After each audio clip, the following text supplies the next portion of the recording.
O te whatalo whātu I le whaafonga tāpua I asio tātou atunu. I le fio lau fionga I le au mamalu o le malo ma lau masiofo. Le a fio sui o le fono o sui tōwhia. Ia whapea le tāwhatolu o le malo tu tō tasi o Samoa. I le pūlenga whatonu, le whamasinonga, ia ma le PALEMIA. O sui o malo mai whafo, ia whapea whaururunga ma mtanga duenga. Ma whaalapo tonga tu ma oti ma pisi nisi I le atunu. Pa ia o Samoa, mai ona pono o se ia o atu I ona papatu loto o te whaaturo atu. O Sam whainga ua ta oto I le angatonu I maota ma malaifono whaitawina o le tātou watunu. Ia ona o manatu lea o le a whatalolo. A olo whaawau le ngā ruenga le tātou malo e tari atu I le pepesi o le fever po na iwi ia po le dengue fever I le atunu. O le lipoti le tae au nei mai le tātou mtanga ruenga o le soifua malolo ina. Nei le asongfua so fao Aukuso. Lua afe wasfuru lima. Ua o atu I le lima afe ono se lau fitu se fulu I latou. Ua ali ai aunga o le fever po na iwi. Talu mai I Januari o le tausanga nei. Mai lua afe ono se lau se fulu iwa. Ua whaamaonia I suesuenga FAAPITOA le whalemai o laboratory tests. Ua afia I le whaamai. Ua whailo mai foi e le soifua maloloina I le vaiaso ua tuanai. E afe whase lau, whase fuluono, ngase fou, ua pēsia I upolu masawai. E au fia ai le tolu se lau whase fululua, ua whaamaonia I suesuenga ale whanemai. Ua whaailoa whalau I tele e le soifua maloloina I tu ainga, stereotypes, o le vairasi e lua, o le fever po na iwi, o lo o pepesi tutonu o le tunu. O le DENV1, e valus furu 5% o I latou ua ngase ai. Ma le DENV2, ua se fulu 5% o I latou ua afia ua ngase ai. Ua whaeloa mai foi o le fitu se fulu tasi pasene o I latou ua afia e laloifo o le se fulu 5 tausanga le matutua. E o mai le so e to wha ua wha maonia ma le to tasi o lo o masalomia ua maadiliu I le nei wha ma. I le teimi nei e se lau se fulu 5 ngase sa tau fia I le whalmai. E ono se fulu wha ngase ua toe manuia ma tea itua I o latou ainga.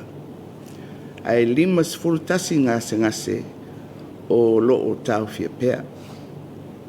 E lei se tasi o tau fia I le vaenga mo ngase tinga ina. O lo whaawau pea ngā duenga a le ofisa tonu o whaalawe whaafuasei a le tunu o le New York.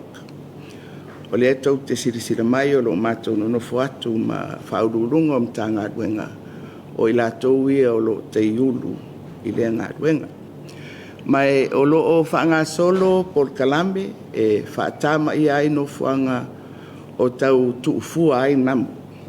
E au fia ai vaenga nei. O le whanaina po le fumigation o nuu a onga manofuanga whaitele. Whapea tātou ofisa whainga duenga. O le whanaina o whale a onga e lua se lau, lua se furulima I upolu mamanono, ma whale a onga I was fulfitu I savai. whaapeai ma le University of Samoa, le University of Pacifica, ma le TSS.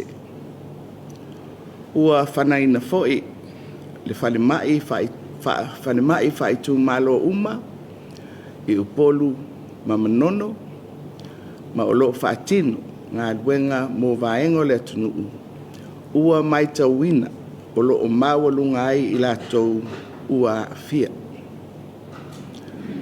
Ua sitia le auaunanga a le mta ngā luenga o soifungu maloloina ma le kolu se mū mō paina toto whaleo leo mō ni ngase tingaina. O le whamaina o ala vai o le sivaenga tāua tele lea. Whaupopo atu iai le auina o la pisi te tele i le atunu atoa. Lea ua whatulanga mō le aso sifulu tolu, aso lua sifulu, ma le aso lua sifulu fitu o Aukuso. Ua asiasina o ainga e lua afe, fase lau o le lua afe ma le fase fulu lima.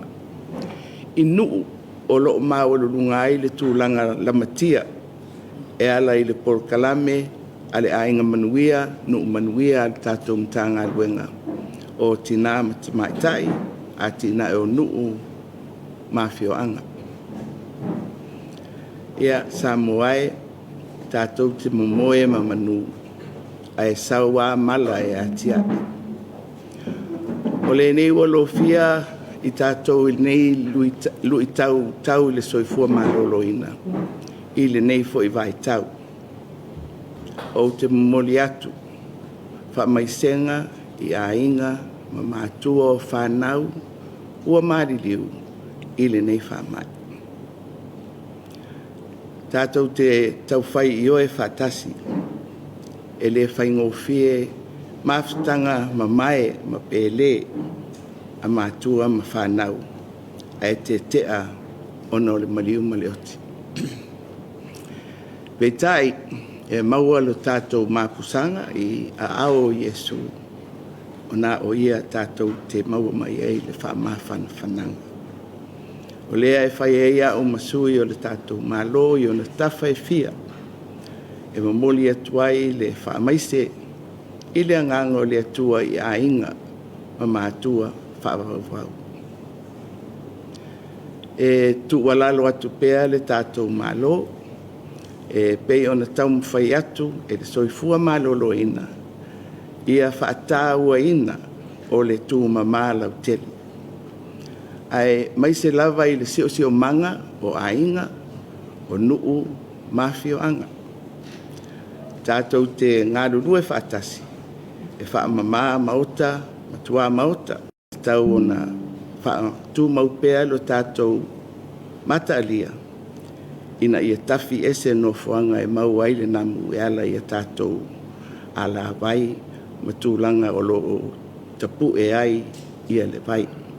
Ia o se upu lea e mamoli atu le nei tae au i le anganga o le whaama lama ina ia si la fia e le tātou atunuu tā penanga mangaio i ngā uma. Ia ma le whaamoe lava tātou te ngā lulue whaatasi mo nei whaamoe. Ia soifua ma ia manuia. Good afternoon, Samoa. The Ministry of Health has provided the latest update on the dengue fever outbreak since it was declared on the 17th of April 2025. As of Sunday, the 3rd of August 2025, a total of 5,670 clinically diagnosed cases have been recorded since January this year, of which 2,619 are laboratory-confirmed cases. In just the past week, 1,446 new clinically diagnosed cases have been reported across Upolu and Savai'i, including 342 new lab-confirmed cases. 2 dengue viruses strains are in circulation. DENV1, which accounts for 85% of confirmed cases, and DENV2, which makes up 15%. 71 of these cases are children under the age of 15. To date, there have been 4 confirmed and 1 probable dengue-related death. Some 115 patients were hospitalized, with 64 discharged and 51 still receiving care. No cases have required ICU care at this stage. The government, through the National Emergency Operations Centre, continues to lead a whole-of-government response to this outbreak of dengue. This includes fumigation across villages, schools, workplaces, and public places. Fumigation of 225 schools in Upolu and Manono, and 97 schools in Savaii, as well as the National University of Samoa, the University of the South Pacific, and the Te Sese Institute. There is the re-fumigation of all district hospitals in Upolu and Manono Island. There are targeted operations in high-risk areas such as Salemua, Nu'ufou, Vaiteleuta, Vailelefou, Vailele, and Toamua. A blood drive led by the Samoa Red Cross Society in partnership with the Ministry of Health continues. The ongoing cleanup of waterways led by our Drainage Committee, and national bulky waste collections, which are scheduled for the 13th, the 20th, and 27th of August. Household inspections in more than 2,045 homes have been conducted through the Ministry of Women, Community and Social Development's Ainga Manuia Nu'u Manuia initiative. These inspections confirmed that poor waste disposal practices, stagnant water, and overgrown vegetation are major contributors to heightened mosquito breeding places. Cleanliness is everyone's responsibility, and it has part of our lives as Samoans.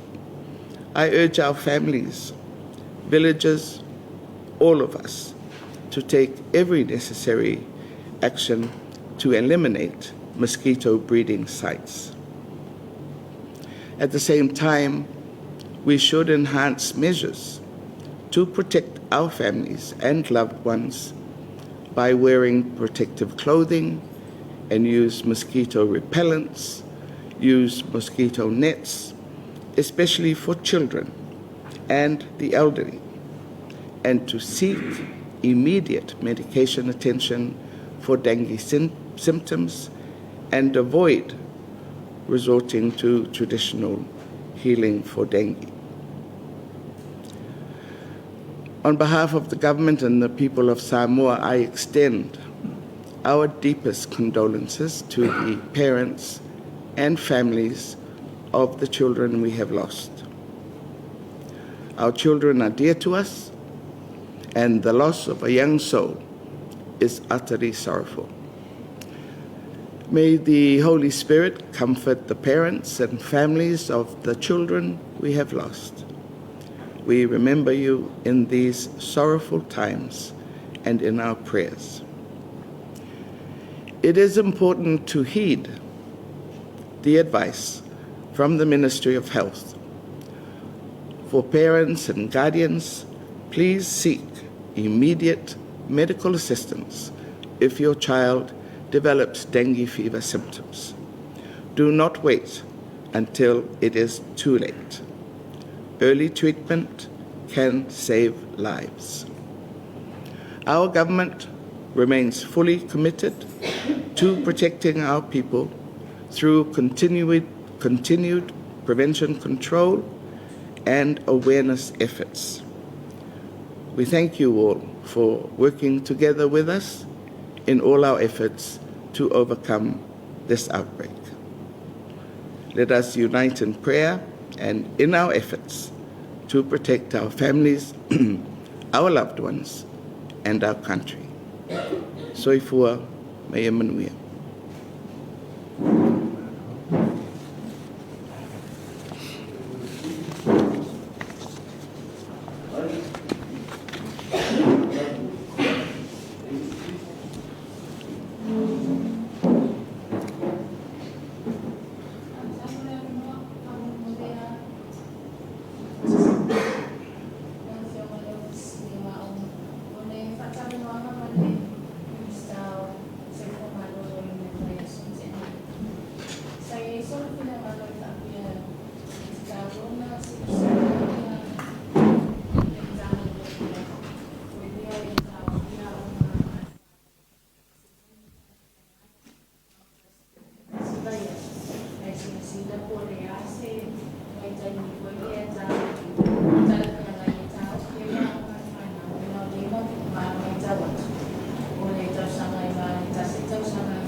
Whaftai dream of city is il tau ia vento sit fia o lo ngā lue so tau au ar tatum tanga luengo aonga mulim tanga luengo soifua maloloina pe whaina tato FEILOAIGA i lava i aso la utalia lea o i whai me whaalongo tatum tanga luengo aonga ia lewa sau no mai ai ia le whamaumaunga o tatum tanga luengo soifua maloloina i leo sau lalo numera so o le pitola au le tanga luengo aonga ia i te tauala na usta ia ar fautuanga wa mai el soifua maloloina onga o le waanga pito silion tau ia saunga le mu alum whanau their safety and is the priority alum tanga rengo ao so a whaiala ele o mai se swingo ile numero la to o lo a fia le whamai o le a whapenana whauawala tulanga o lo tau fie ia tato waonga ia ai o lo tapena pe al tatum tangalwenga onga e isi vaenga i tau antu i titi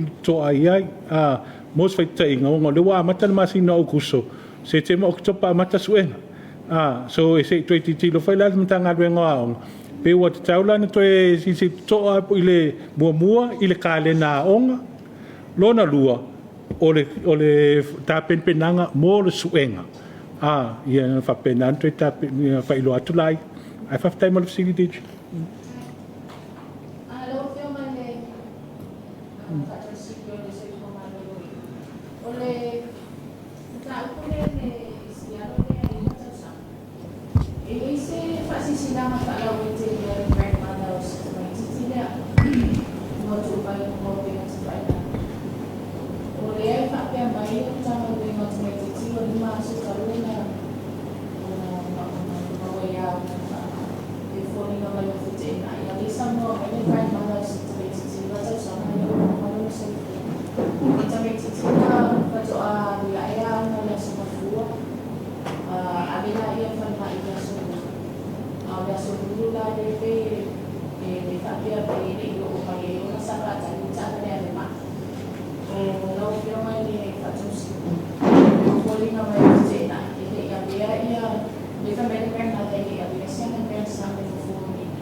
Tai adu mole fafsili ole lipoti tusia mai le se ka koe mai ka umela ko ngol lipoki lenga mai le tulanga case le ole tamtichai ala fape wadima aso talu na fa mai mai fa mai le fa mai that's the onset of signs and symptoms I le tūlanga o le whaafiwhiwa ma tūlanga whapena.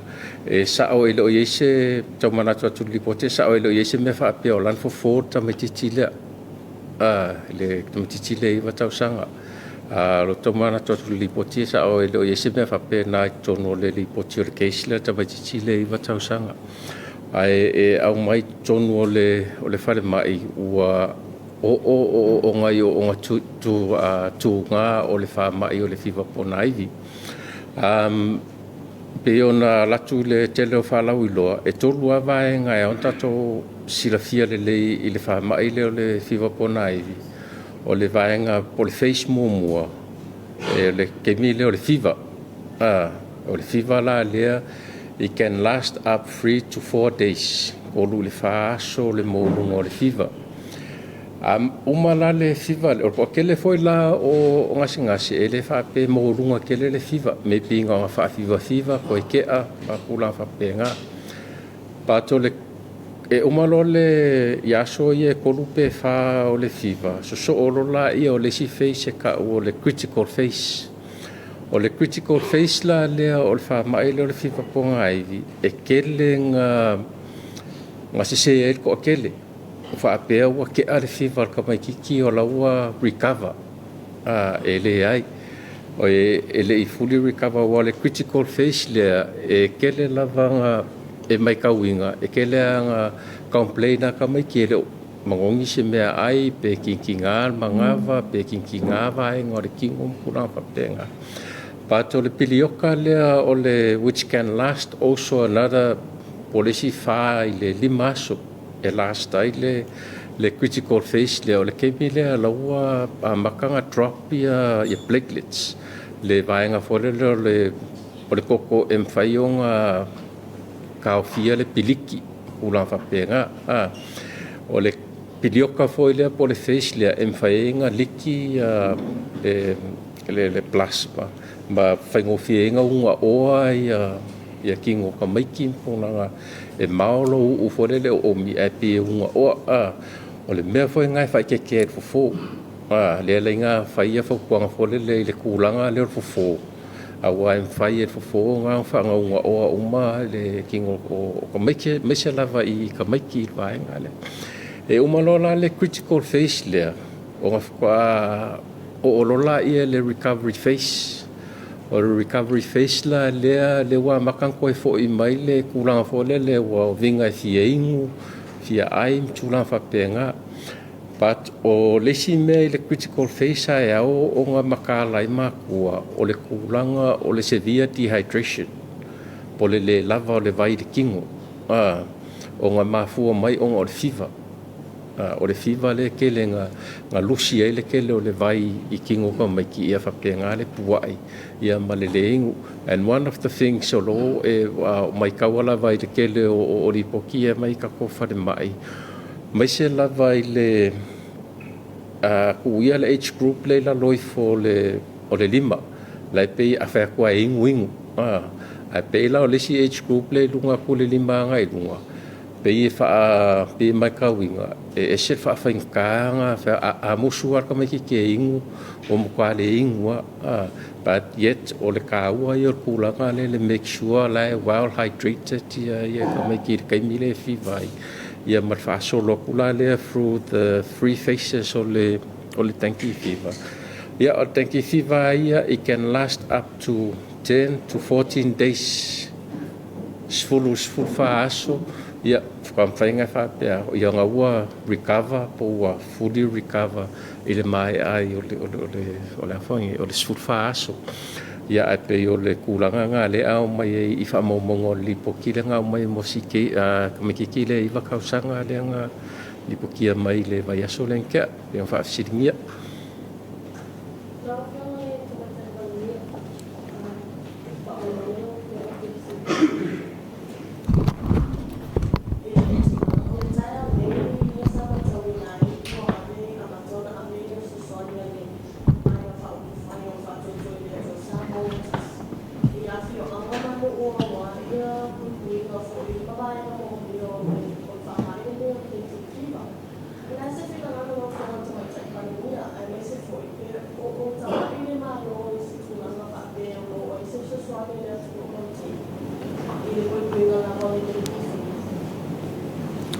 Ya, o lau sunga tamaitai tusitala. E le iso finangalo o le fiso so ani le malo inga yo inga tele ia no whamalau inatu.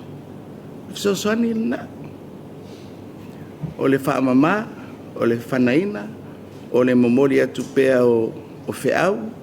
Le lawawo o ia singa i a inga ia e lua whemon tupu. Ai maise ia nuu ia wa maitawina e mawalunga. Mai atonu o lea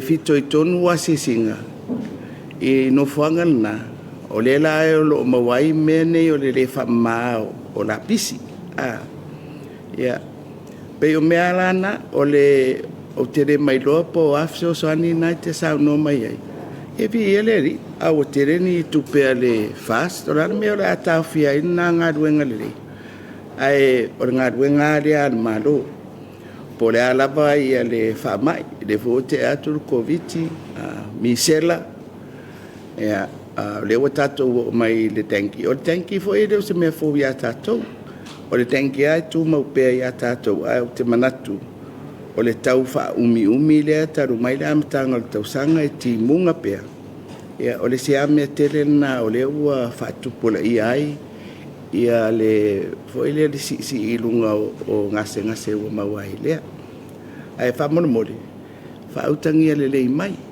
e o le tele o le ngaio inga le malo le fai le afio atu sui o mtra nga wenga ese o le fe ngai la tou ma le tapena ina o itu e tatau ona tapena tanga luenga tina ma tamai tai nu umanga sotai o le mātou ngā ruenga whai whaatasi lea, le pēo na saunoa te fo i le AFIOGA te maitai PALEMIA, le wo o lawa i tūlanga wa whaatinoa si singa i tātou ainga. E maise lawa i tōnu o no fuanga, ia o lo whaapeo na mawalunga i whai numera o e fo i wā fia. Le o fo i watu ina atu le update i numera o a onga, ma o le target lea po le priority lea i tātou ngā ruenga sa whaatino le mai aso tuanai. O le anga i a onga, le wo ova malua se la wā onga, i nei i polu, ia e awhia i me manono, ia o le lata te lau, iwa sifun malfitu wa o ngai savai. Lea lawa wha ngā solo ngā ruenga i tua i nuu mafio anga i le vaiaso nei. Whailoa tele.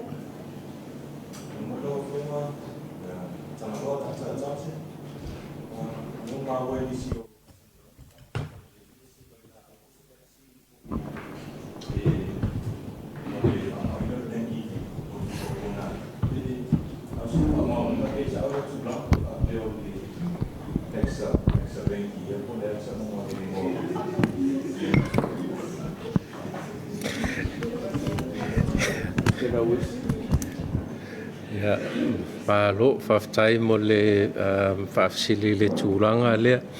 Ia e whamalulu aktu. E serkako vaccine le whalau lo te mine o le hexavalent.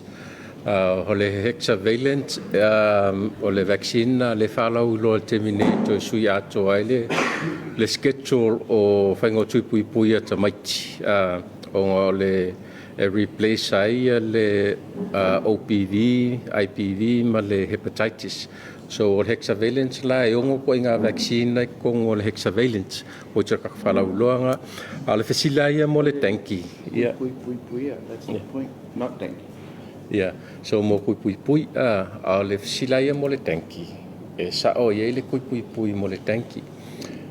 Ai le o fautuaina i le taimi nei le whaonga o le tui le mo le pesi ai o le tanki o ngā olona whawhitauli mua e whaistanta mo le tangata to atasi e valus furu anga i le selauta la Amerika a ke mingei e o whautuainga ia kui ia pui mo le tanki o tanki o le tanki vaccine e umai kongu vai ngai wha subtypes.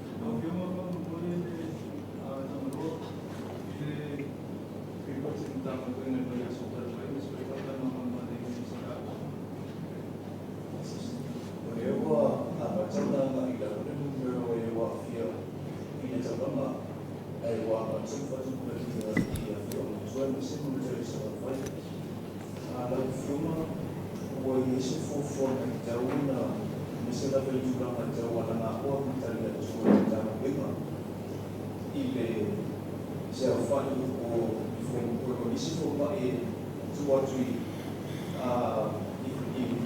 PALEMIA fa tu ma do e se mo tere se la fai ai mo se ai tu la ma tu ta fa di so ambulance e fa te pe a mai to bi no tere ta so fo e te tasi pe mo tu atu se la fai te la o ta ta o le tuina mo de ta tu fa te le o se tu la ma fo fa ma pe na fa mo le se va ya o le ma mai o le fa na te le ni a le te le so a se fa mo le o fe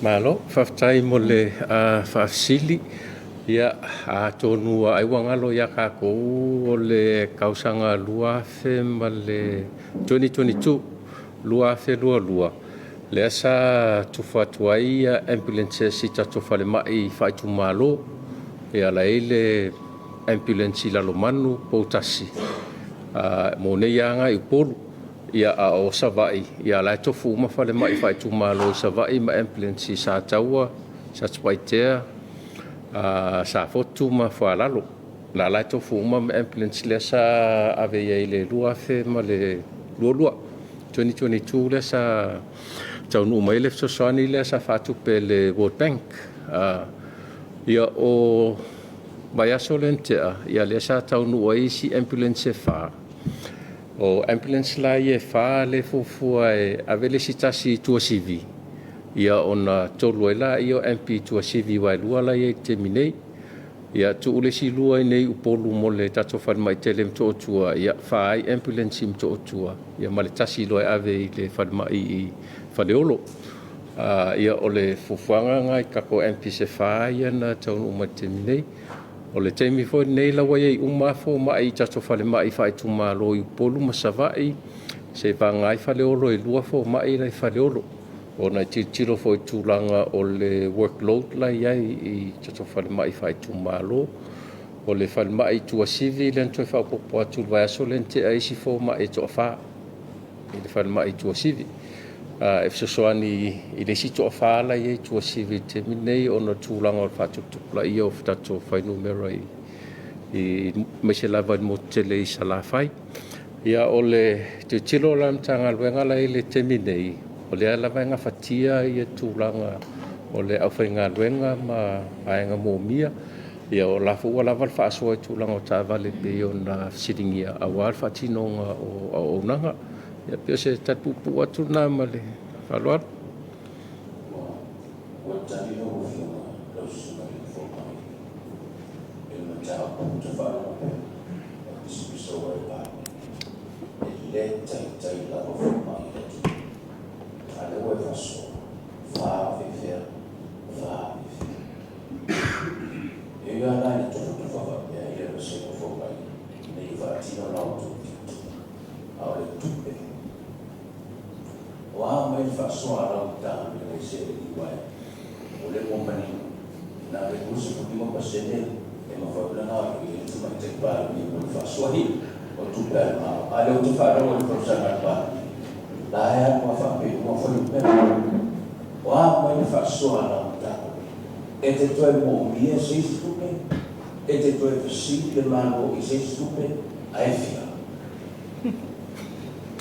ya malo faftai yo di mole tulanga pe ona siringi ai le vaenga le ia ole tulanga e tau tupe e mo mia la vale tupe mo wai ka konga le fa kingo ma fa mo fu fa penga ole fo wa ta oto atu le mtanga le nga vai fa fo ia le tausanga mo ni soani fo ia wa ia le tato tali atu ia le temi fo le nei mo le sila fia lo e tato company o offer le wa mai la ko soani pe ona ia le Island Rock o le Island Rock le wa donatinga po fa me alo fa me le Island Rock ia mo na hospital beds mo ka mai se fulu mo to tua se fulu mo to sivi ia o le foi wa tau no mai le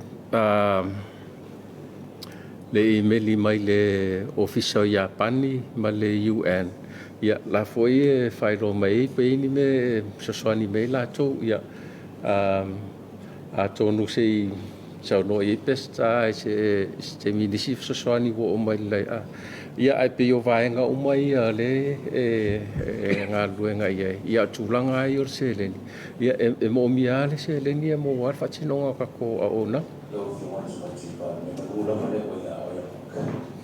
Nei le uti pa popo atu le tali a le mtanga wengo se fumo le maroloina. E mua ai o le tupe pa papere tau tala no e lau whinga wenga. O le wha mua le abel tato 2% lea. O tangata whinga wenga. E lai whaita wai tato fo mai. O whea lava le mea e whea iai o le na. E leila se mea e whapole nai le tūlanga foile o le au whinga wenga. O na o le ave e le wha mua. O te manatu le tau tala noa i tā vale, whewai, pe o extra expenses na, o ani ni vai la au o lo o manau mia. Ia, mai o le mai tau ina whaeale, o le ua whisiri mai le tui. Ia, masalo e tau te renga whatia le nātu langa i nei taimi. Mai e le o whoile i le whaitau ina, pe o le e whapea mai, e le i o ani tātou ngase le ICU. O lona winga o le ae e manageable, le level le foi le container ia le outbreak. Ae mo le tupe aia, ia e le whapea o le wa mata o na maia tātou fsosoan. Mai e foi ia tātou emergency provisions, i lalo le tūrafono. A whapea o le nga whatia le 2.5%. Ia, na o le tāpena mai a, whaile whai unga foilea, ia, tato wolo i tūrafono whaafai. E whea ngai ma whaalawe lawe tupu whaafosei, peila o whaamai ma tūrang whapena. Ai se i whaapopo atu ia, o pe ese tia fusiri a.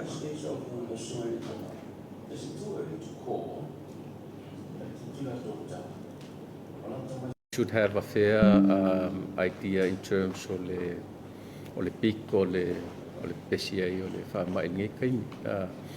But o le prediction ngā le iai, probably another 3 weeks or so. Yeah, but o le tip le iai ke minge is too early to say so. So fiona loa le Dengue 1 ma Dengue 2. Wale FEILOAIGA le kutia existing of a sene. Ko tangata o fia mai virus le fianga la i tangata i o mawa tent. Le tunga atu Dengue 1, le tunga atu Dengue 2. Le o leia na o na FEILOAIGA le existing of virus FEILOAIGA. Ia, whaftai mo le whafsili, wa mo le silafia pe o na whairoa fo le te miusola.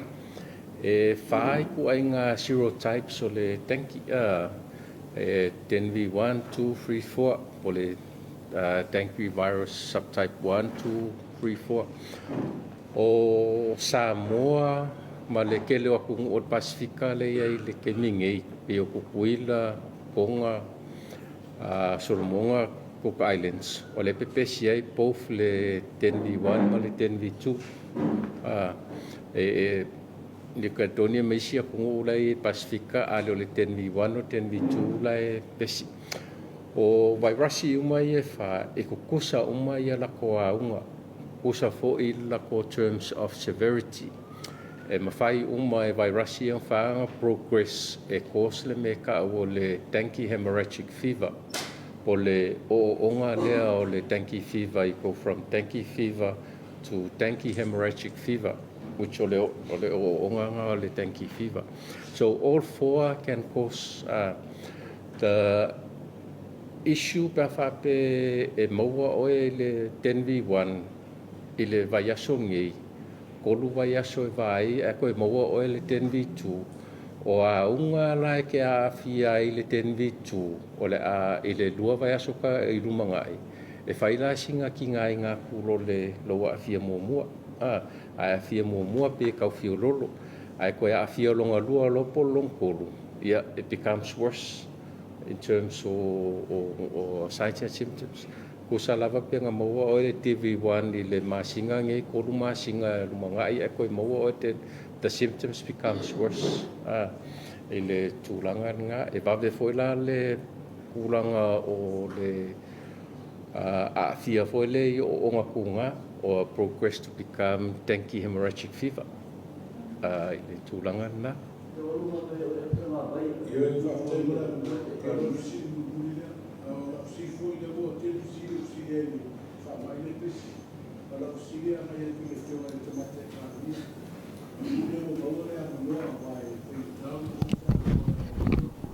A me whaintai.